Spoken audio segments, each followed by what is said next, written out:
Belair National Park was established in 1891, making it South Australia's oldest national park, second in Australia and 8th in the world.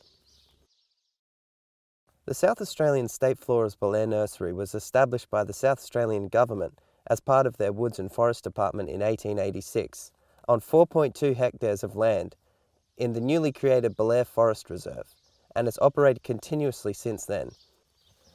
The State Flora's nursery catalogue describes 1,000 species of Australian native plants.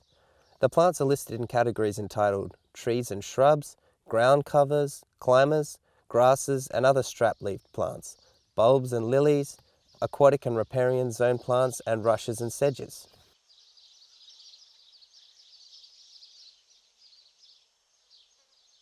There are two different tube colours used here at the SA Flora.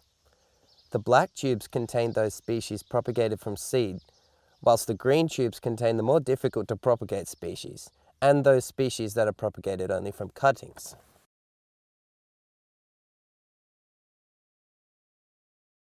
To get the most out of your experience, you really need to have someone who knows what they're talking about, who can show you around the park and introduce you to some of the amazing facts about the native species you encounter along the way.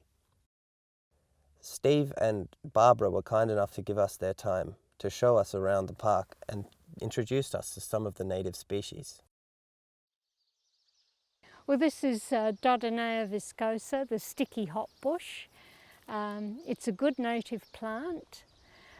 It was used by the early settlers as a substitute for hops to make beer.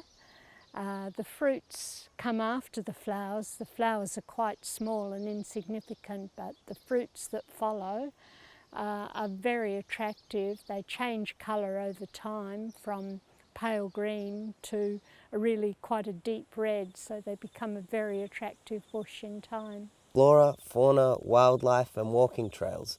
Belair National Park has so much to see and do.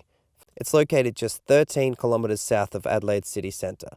That's about a 25-minute drive, and it makes for a perfect day trip, offering plenty to see and do.